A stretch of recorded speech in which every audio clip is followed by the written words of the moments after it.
Puliran ng dapat puliran. Tiyo, tiyo, tiyo, tiyo, tiyo. Pustanay ta, pustanay ta. Hello guys! Welcome back to my YouTube channel! So, karong adlawan, nako-share sa inyo ha, kabalbo mo kung unsa. I-share na ako karon sa inyo ang kaning Italian words and Filipino words nga para sila words pero lahi dayto og meaning. So, na ako gipangsulat diri ah. Excited na ba mo? Dali, sugdan na nato ni.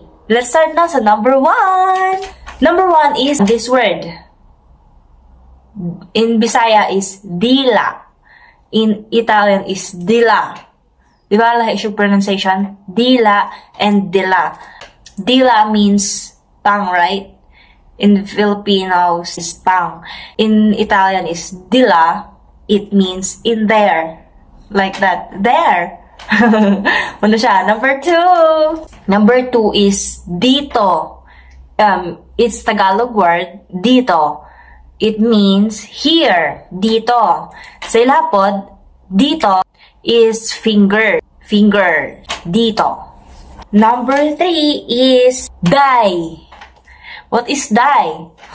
Die, ginagamit nato as tawag na sa girls, di ba? We're gonna say, hi, die, like that. Die, it means like girl. Hi, girl. Something like that. Die. In Italian, die, it means come on. Like that. Die, come on. Or, na din sila ginatawag, die, you give. Like that. Die, you give. So, number 4. Kabalo mo kung sa pulire. Bisaya and Italian. Pareha sila og, di ba? Pareha sila og word. Pero, ang meaning is different.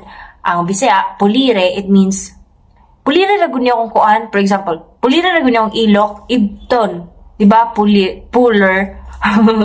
Pulire, like that. Pulire. Bisaya, pulire. And sa Italian pod, pulire, it means to clean. Oh, manghinlo. To clean. Mao na sila. Manghinlo daw. Pulire. To clean. Sa Bisaya is, puliran ng kuan, something. Puliran ng dapat puliran. So, number 5 is the word posta. P-O-S-T-A. Posta sa Bisaya is, for example, mana ka, posta na ita. Kasi matawag na to. Oh, sige, posta na ita ha. Posta na ita piso ha. Posta na ita kuha na. Pero may yan, agad, posta. Posta na like that. Sa Italian pod, ang posta, ang pasabot silang posta, it means mail. Na mag-send og letters. May agad mail. Mag-send og letters, something. Number 6 is money. This word, M-A-N-I. Sa Bisaya, kung na siya, money. Diba, money? Kung mo money, peanut, money. Sa ilahapod, sa ilang language, sa Italian, money, hands. Plural, hands, money.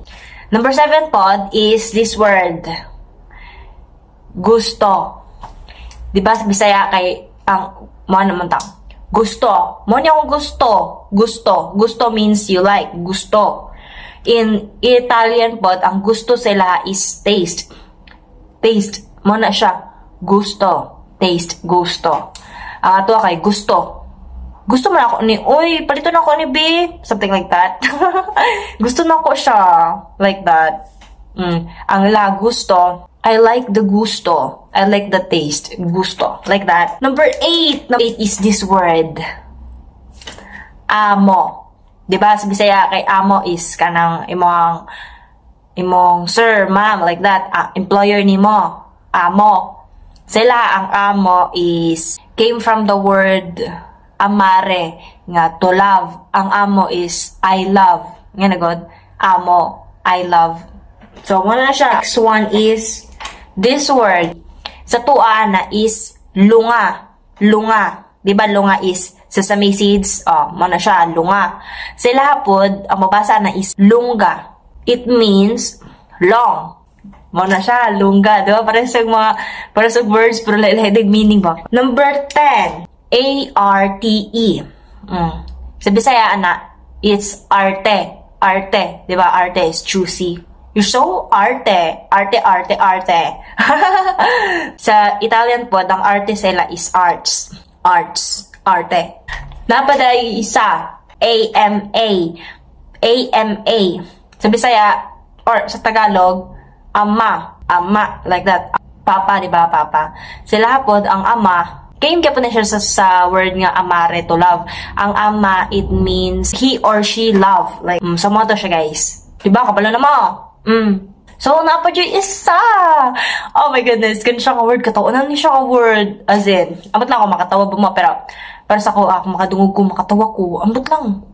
Basta, uy, makatawa lang yun ko. Kaning word. L-O-S-O. Masa mo na pagbasa nga word, mga Bisaya? Loso. Loso. So, mana siya. Kabalo naman mo sa meaning sa word nga. Like that, diba?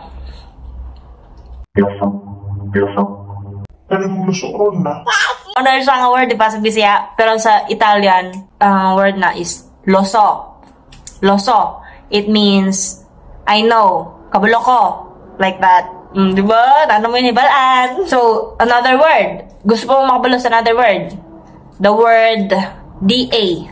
Sa Bisaya is da. Da. Da. Gaba. Kiat man. Kini may good. Da. Gikasabaan kay kon man. Nagkiniat man. Ano po badlong? Something like that. Da. We use da. We use the word da. I don't know. In Italian, ang da sa ilaha is da. Giken po niya siya sa word nga dare. To give. Da. It means he give. She give. Like that. So, last is disco. Ang disco sa to is tiyo, tiyo, tiyo, tiyo, tiyo. Something like that. Ano siya ang disco sa to, diba? Sa lapod, ang disco is disc. Disc. Baba na siya kuan kaning CD, disc. Comment down below, guys. So, mara na siya for today's video.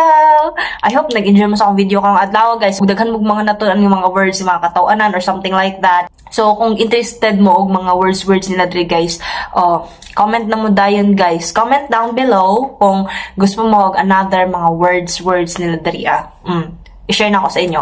Promise! So, muna to siya, guys. Thank you for watching. I hope you're all doing good. Bye-bye!